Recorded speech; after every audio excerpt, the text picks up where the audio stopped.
Assalamualaikum dear friends, welcome back to Shamys curryworld. ഇന്ന് ഞാൻ വന്നിരിക്കുന്നത് ഹെൽത്തിയും വെറൈറ്റിയുമായിട്ടുള്ള ഒരു മധുരപലഹാരത്തിന്റെ റെസിപ്പി ആയിട്ടാണ്.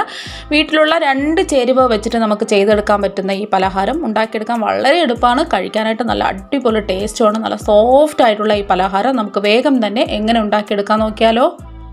അപ്പോൾ ആദ്യം തന്നെ നമ്മൾ ഉണ്ടാക്കുന്ന ഈ പലഹാരം ഒന്ന് സെറ്റ് ചെയ്യാൻ വേണ്ടിയിട്ട് ഞാൻ ഇതുപോലെ ഒരു കേക്ക് ടിന്നാണ് എടുത്തിട്ടുള്ളത്. അപ്പോൾ നിങ്ങൾ എടുക്കുമ്പോൾ ഏത് പാത്രം നിങ്ങളുടെ വീട്ടിലുള്ള ഏത് പാത്രം വേണമെങ്കിൽ എടുക്കാം.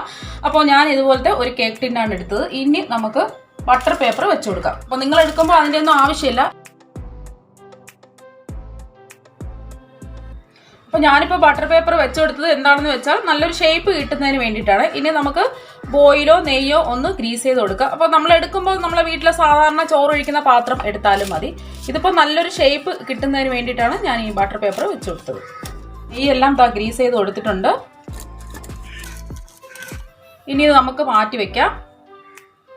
അടുത്തതായിട്ട് ഫ്ലെയിം ഓണാക്കി ഒരു പാൻ വെച്ച് കൊടുത്തിട്ടുണ്ട്. ഇതിലോട്ട് ഞാൻ 1.5 കപ്പ് ശർക്കരയാണ് ഇട്ട് കൊടുത്തിട്ടുള്ളത്. അതും പൊടിച്ചിട്ടാണ് എടുത്തിട്ടുള്ളത്. ഞാനിവിടെ എടുത്തിട്ടുള്ളത് കറുത്ത ശർക്കരയാണ്. കറുത്ത ശർക്കരയാകുമ്പോൾ കുറച്ചും കൂടെ നിറവും കിട്ടും, നല്ല ടേസ്റ്റും ആയിരിക്കും കഴിക്കാനായിട്ട്. അത് മാത്രമല്ല നമ്മൾ ശർക്കര പൊടിച്ചിട്ട് എടുക്കുമ്പോൾ പെട്ടെന്ന് തന്നെ നമുക്ക് അലിഞ്ഞ് കിട്ടുകയും ചെയ്യും. അപ്പോൾ 1.5 കപ്പ് ശർക്കരയ്ക്ക് ഞാനിവിടെ 2 കപ്പ് വെള്ളമാണ് എടുക്കുന്നത്. ഞാനിവിടെ എടുത്തിട്ടുള്ള കപ്പിൻ്റെ അളവ് 250 ml കപ്പിൻ്റെ അളവാണ്. നിങ്ങൾ എടുക്കുമ്പോൾ നമ്മളെ ചായ ഗ്ലാസ് ഒക്കെ ഉണ്ടല്ലോ, ആ അളവിന് എടുക്കുകയാണെങ്കിൽ ബാക്കി എല്ലാ ഇൻഗ്രീഡിയൻസും അതേ അളവിൽ തന്നെ എടുക്കാൻ ശ്രദ്ധിക്കുക. അപ്പോൾ അതാ 2ാമത്തെ കപ്പ് വെള്ളം ഞാൻ ഒഴിച്ചു കൊടുത്തു. ഫ്ലെയിം ഒന്ന് കൂട്ടിയിട്ട് കൊടുക്കുകയാണ്. ഇതൊന്ന് ഉരുകി വരട്ടെ. പെട്ടെന്ന് തന്നെ നമുക്ക് ഉരുകി കിട്ടും. അപ്പോൾ നമ്മൾ ശർക്കര പൊടിച്ച് ചേർത്തത് കൊണ്ട് പെട്ടെന്ന് തന്നെ ഉരുകി കിട്ടും. ഒന്ന് നമുക്ക് ഇളക്കി കൊടുക്കാം. ഈ വെള്ളം ഒന്ന് തിളച്ച് വരുന്ന സമയം കൊണ്ട് നമ്മുടെ ശർക്കരയും പെട്ടെന്ന് തന്നെ ഉരുകി കിട്ടും. ഇനി ഈ ശർക്കര ഒന്ന് തിളച്ച് വരട്ടെ. അപ്പോൾ ആ ശർക്കര നന്നായിട്ട് തിളച്ച് വന്നിട്ടുണ്ട്. ഇനി നമുക്ക് ഫ്ലെയിം ഓഫാക്കി കൊടുക്കാം. ഒരു നൂൽ പാവൊന്നും ആവേണ്ട ആവശ്യമൊന്നുമില്ല. ഒന്ന് തിളച്ച് വന്നാൽ മാത്രം മതി. അപ്പോൾ ഇനി കല്ലും മണ്ണൊക്കെ ഉണ്ടെന്നുണ്ടെങ്കിൽ അരിച്ചൊഴിക്കാം, അല്ലാന്നുണ്ടെങ്കിൽ അരിച്ചൊഴിക്കേണ്ട ആവശ്യമില്ല. അപ്പോൾ ഞാനിപ്പോൾ അരിച്ചൊഴിക്കാൻ പോവുകയാണ്. അപ്പോൾ ഞാനിവിടെ ഒരു ബൗളും ഒരു സ്റ്റീലിൻ്റെ അരിപ്പും എടുത്തിട്ടുണ്ട്. അപ്പോൾ നമ്മൾ ശർക്കര അരിക്കാൻ എടുക്കുമ്പോൾ സ്റ്റീലിൻ്റെ അരിപ്പ് തന്നെ എടുക്കുക, അല്ലെങ്കിൽ ഉരുകിപ്പോകും. നമ്മൾ ചൂടായിട്ടാണല്ലോ ഒഴിച്ചു കൊടുക്കുന്നത്. ഇനി നമുക്ക് അരിച്ചൊഴിക്കാം.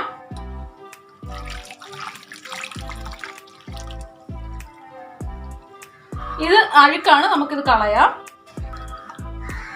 ഇനി നമുക്ക് ഈ ശർക്കര പാനി മാറ്റി വയ്ക്കാം. അടുത്തതായിട്ട് ഫ്ലെയിം ഓണാക്കി ഒരു കടായി ഞാൻ എടുത്തിട്ടുണ്ട്. ഇതിലോട്ട് ഞാൻ ഇവിടെ 2 കപ്പ് പൊട്ട് കടലയാണ് എടുക്കാൻ പോകുന്നത്. അപ്പോൾ നമ്മൾ മിക്സറിനൊക്കെ ഉപയോഗിക്കുന്ന കടല ഉണ്ടല്ലോ, അതാണ് ഞാൻ എടുത്തിട്ടുള്ളത്. അപ്പോൾ 2ാമത്തെ കപ്പും ഞാൻ ഇട്ട് കൊടുത്തിട്ടുണ്ട്. അപ്പോൾ വലിയ വിലയൊന്നും ആവില്ല, കുറച്ച് വിലയൊക്കെ ആവുള്ളൂ. ഇനി മീഡിയം ഫ്ലെയിമിലിട്ടിട്ട് ഇത് 2-3 മിനിറ്റ് നമുക്കൊന്ന് വറുത്ത് കൊടുക്കാം. ഇതിൻ്റെ പച്ച ആ മണമൊക്കെ പോയി കിട്ടണം നമുക്ക്. ഓൾറെഡി ഈ കടല റോസ്റ്റ് ചെയ്താണ് നമുക്ക് കിട്ടുന്നത്. എന്നാൽ കൂടി നമ്മൾ 2 മിനിറ്റ് റോസ്റ്റ് ചെയ്യുമ്പോൾ നമുക്ക് പെട്ടെന്ന് തന്നെ നമുക്ക് പൊടിച്ച് കിട്ടും. അതിന് വേണ്ടിയിട്ടാണ് റോസ്റ്റ് ചെയ്തെടുക്കുന്നത്. അപ്പോൾ ഇതുണ്ടാക്കാൻ വേണ്ടിയിട്ട് നല്ല എളുപ്പമാണ്. ആകെ 2 ചേരുവ മാത്രമേ ഇതിനുള്ളൂ. പെട്ടെന്ന് തന്നെ നമുക്ക് ഉണ്ടാക്കിയെടുക്കാൻ പറ്റും. എല്ലാവരും ഒന്ന് തയ്യാറാക്കി നോക്കണം. തീർച്ചയായും നിങ്ങൾക്ക് എല്ലാവർക്കും ഇഷ്ടപ്പെടും. അത്ര നല്ല ടേസ്റ്റാണ് കഴിക്കാനായിട്ട്.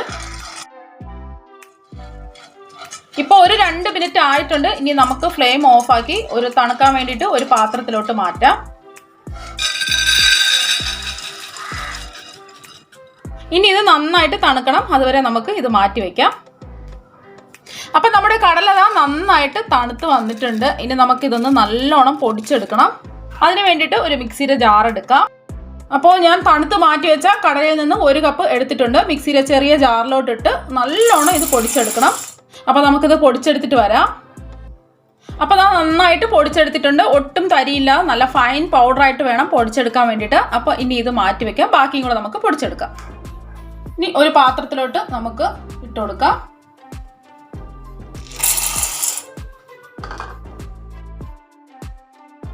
കടലയെല്ലാം പൊടിച്ച് ഒരു ബൗളിലോട്ട് മാറ്റിയിട്ടുണ്ട്. നല്ല ഫൈൻ പൗഡറായിട്ട് പൊടിച്ചെടുത്തിട്ടുണ്ട്. അപ്പോൾ ഞാനിവിടെ ഒരു കടായി എടുത്തിട്ടുണ്ട്. ഫ്ലെയിം ഒന്നും ഓണാക്കി കൊടുത്തിട്ടില്ല. നമ്മൾ പൊടിച്ച കടലപ്പൊടി ഇതിലോട്ട് ഇട്ട് കൊടുക്കാം. മുഴുവനും അങ്ങ് ഇട്ട് കൊടുക്കാം. കുറേശ്ശായിട്ട് നമ്മൾ ഉരുക്കി മാറ്റി വെച്ച ശർക്കര പാനി ഇതിലോട്ട് ഒഴിച്ച് മിക്സ് ചെയ്ത് കൊടുക്കാം. കുറച്ചൊന്ന് തണുത്ത് വന്നിട്ടുണ്ട്. ആദ്യം പകുതി ഞാൻ ഒഴിച്ചു കൊടുത്തു. ഒന്ന് മിക്സ് ചെയ്ത് കൊടുക്കാം. നമുക്ക് മുഴുവനും അങ്ങ് ഒഴിച്ചു കൊടുക്കണ്ട. എല്ലാ കട്ടകളും ഒന്ന് നന്നായിട്ട് നമുക്ക് ഉടഞ്ഞ് കിട്ടണം. ഇനി നമുക്ക് ബാക്കിയും കൂടെ ഒഴിച്ചു കൊടുക്കാം. മുഴുവനും ഞാൻ ഒഴിച്ചു കൊടുത്തിട്ടുണ്ട്. ചൂടോടെയല്ല ഞാൻ ഒഴിച്ചു കൊടുത്തിട്ടുള്ളത്. ജസ്റ്റ് ഒന്ന് തണുത്തതിന് ശേഷം മാത്രമാണ് ശർക്കര പാനി എടുത്തിട്ടുള്ളത്. ഇനി നമുക്ക് കട്ടയൊന്നുമില്ലാതെ നല്ലോണം ഇത് മിക്സ് ചെയ്തെടുക്കാം. ഫ്ലെയിം ഞാൻ ഓണാക്കിയിട്ടില്ല. നമ്മുടെ വറുത്ത കടലപ്പൊടിയും ശർക്കര പാനിയും ഇതാ നല്ലോണം മിക്സായി വന്നിട്ടുണ്ട്. ഇനി നമുക്ക് ഫ്ലെയിം ഓണാക്കി കൊടുക്കാം. മീഡിയം ഫ്ലെയിം വേണം വെച്ച് കൊടുക്കാൻ വേണ്ടിയിട്ട്, ഫ്ലെയിം കൂട്ടി വെച്ച് കൊടുക്കാൻ പാടില്ല. നന്നായിട്ട് കൈവിടാതെ നമുക്ക് ഇളക്കി കൊടുക്കാം. അപ്പോൾ മീഡിയം ഫ്ലെയിമിൽ ഇട്ടിട്ട് കൈവിടാതെ ഇത് ഇളക്കി കൊടുക്കണം. അപ്പോൾ 2 മിനിറ്റ് കഴിയുമ്പോൾ തന്നെ ഇതാ ഇതുപോലെ കുറുകി വരും. നമുക്ക് കൈവിടാതെ ഇളക്കി കൊടുക്കാം. ഇതുപോലെ കട്ടകളൊക്കെ കിട്ടും. അപ്പോൾ നമ്മൾ ഈ സ്പാച്ചിൽ വെച്ച് ഒന്ന് ഉടച്ചു കൊടുത്താൽ മതി, അല്ലെങ്കിൽ തടിത്തവി വെച്ച് ഉടച്ചു കൊടുത്താലും മതി. അപ്പോൾ 2 മിനിറ്റ് കഴിയുമ്പോൾ ഇതുപോലെ കുറുകി വരും. കുറുകി വരുമ്പോൾ ഫ്ലെയിം നന്നായിട്ട് കുറച്ച് വെച്ചിട്ട് വേണം ചെയ്തെടുക്കാൻ വേണ്ടിയിട്ട്. കൈവിടാതെ ഇളക്കി കൊടുക്കാം. ഈ പാനിൽ നിന്ന് നമുക്ക് ബോൾ പോലെ ഉരുണ്ട് കിട്ടണം. പെട്ടെന്ന് തന്നെ ഇത് ആയി കിട്ടും, വലിയ താമസമൊന്നുമില്ല. ഇനി നമുക്ക് ഫ്ലേവറിന് വേണ്ടിയിട്ട് നമുക്ക് ഏലക്കാപ്പൊടി ചേർത്ത് കൊടുക്കാം. ഇനി ഫ്ലേവറിന് വേണ്ടിയിട്ട് ഒരു 3/4 ടീസ്പൂൺ ഏലക്കാപ്പൊടി ചേർത്ത് കൊടുക്കാം. ഏലക്ക ആണെന്നുണ്ടെങ്കിൽ 2 എണ്ണം ചതച്ചിട്ടാൽ മതി. ഏലക്ക പൊടിയാണെന്നുണ്ടെങ്കിൽ 1/4 സ്പൂൺ ചേർത്ത് കൊടുത്താൽ മതി. ഇന്ന് നന്നായിട്ട് മിക്സ് ചെയ്ത് കൊടുക്കാം. ഇനി ഒന്ന് വറ്റി വന്നതിന് ശേഷം 1 ടേബിൾ സ്പൂൺ നെയ്യ് ചേർത്ത് കൊടുക്കാം. നെയ്യ് ഇല്ലാന്നുണ്ടെങ്കിൽ 1 ടേബിൾ സ്പൂൺ വെളിച്ചെണ്ണ ചേർത്ത് കൊടുത്താലും മതി. അപ്പോൾ നെയ്യിൻ്റെ ടേസ്റ്റ് ഇഷ്ടമില്ലാത്തവർക്കാണെങ്കിൽ വെളിച്ചെണ്ണ ചേർത്ത് കൊടുത്താൽ മതി. ഞാനിവിടെ 1 ടേബിൾ സ്പൂൺ നെയ്യാണ് ചേർത്ത് കൊടുത്തിട്ടുള്ളത്. ഒരു 3 മിനിറ്റ് ആകുമ്പോൾ ഇതുപോലെ കുറുക്കി കിട്ടും. ഫ്ലെയിം നന്നായിട്ട് കുറച്ച് വെച്ച് കൊടുക്കണം, അത് പ്രത്യേകം ശ്രദ്ധിക്കുക. ഇനി നമുക്ക് പാനിൽ നിന്ന് വിട്ട് ഒരു ബോൾ പോലെ നമുക്ക് ആയി കിട്ടണം. നെയ്യിൻ്റെ ടേസ്റ്റ് ഇഷ്ടമാണ് എന്നുള്ളവർക്ക് 2 ടേബിൾ സ്പൂൺ വരെ നെയ്യ് ചേർത്ത് കൊടുക്കാം. നല്ലൊരു മണമൊക്കെ വരുന്നുണ്ട്. അപ്പോൾ നന്നായിട്ട് നമുക്ക് മിക്സ് ചെയ്ത് കൊടുക്കാം. അപ്പോൾ ഈ പാനിൽ നിന്ന് നമുക്ക് ഇത് വിട്ട് കിട്ടണം. അപ്പോൾ നല്ല ടേസ്റ്റാണ് കഴിക്കാനായിട്ട്. നമുക്ക് പെട്ടെന്ന് തന്നെ ഉണ്ടാക്കിയെടുക്കാനും പറ്റും, വലിയ താമസമൊന്നുമില്ല. അപ്പോൾ നന്നായിട്ട് മിക്സ് ചെയ്ത് ബോൾ പോലെ ആയിട്ടുണ്ട്. ഇനി നമുക്ക് ഒരു 1/2 ടേബിൾ സ്പൂൺ നെയ്യും കൂടി ചേർത്ത് കൊടുക്കാം, ഒന്ന് ഒട്ടാതിരിക്കുന്നതിന് വേണ്ടിയിട്ടാണ്. അതുപോലെ തന്നെ വെളിച്ചെണ്ണ ആണെന്നുണ്ടെങ്കിൽ ഒരു 1 ടേബിൾ സ്പൂൺ വരെ ഒഴിക്കാം. ഇനി നന്നായിട്ട് ഒന്ന് മിക്സ് ചെയ്ത് കൊടുക്കാം. അപ്പോൾ പാനിൽ നിന്ന് വിട്ട് ബോൾ പോലെ ആയിട്ടുണ്ട്. ഇനി നമുക്ക് ഫ്ലെയിം ഓഫാക്കി നമുക്ക് പാത്രത്തിലോട്ട് സെറ്റ് ചെയ്യാൻ വെക്കാം. നമ്മൾ ആദ്യം നെയ്യ് തടവി സെറ്റ് ചെയ്ത പാത്രത്തിലോട്ട് കുറേശ്ശെ വേണം ഇട്ട് കൊടുക്കാൻ. ഒന്ന് ഇതുപോലെ ഇട്ടതിന് ശേഷം ഒന്ന് ഇതുപോലെ ലെവൽ ചെയ്ത് കൊടുക്കാം. അടുത്ത് ഒരു ഭാഗം ഞാൻ എടുത്തിട്ടുണ്ട്, അതും കൂടി ഇട്ട് ഒന്ന് ലെവൽ ചെയ്ത് കൊടുക്കാം. അപ്പോൾ ലെവൽ ചെയ്ത് എടുത്തിട്ടുണ്ട്. ബാക്കി അവസാനത്തെ ഭാഗം കൂടി ഇട്ട് ലെവൽ ചെയ്തെടുക്കാം.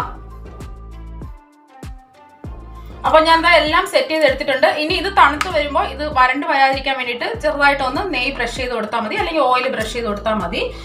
ഇനി നമുക്ക് ഡ്രൈ ഫ്രൂട്ട്സ് ചെറുതായിട്ട് ഞാൻ കട്ട് ചെയ്ത് വെച്ചിട്ടുണ്ട്. അപ്പോൾ നിങ്ങളുടെ കയ്യിൽ ഉണ്ടെന്നുണ്ടെങ്കിൽ ചേർത്ത് കൊടുത്താൽ മതി. ഞാൻ കുറച്ച് പിസ്തയും അണ്ടിപ്പരിപ്പും കട്ട് ചെയ്ത് വെച്ചിട്ടുണ്ട്, അത് ഇട്ട് കൊടുക്കുകയാണ്.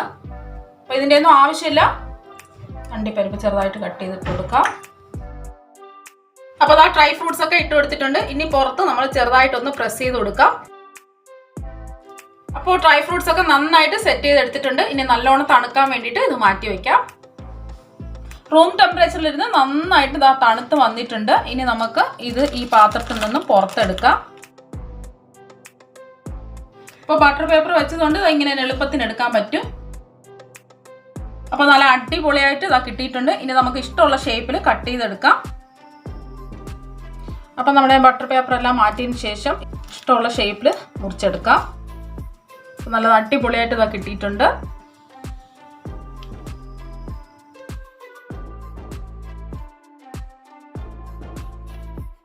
ഇനി നമുക്ക് ഇഷ്ടമുള്ള ഷേപ്പിൽ കട്ട് ചെയ്തെടുക്കാം.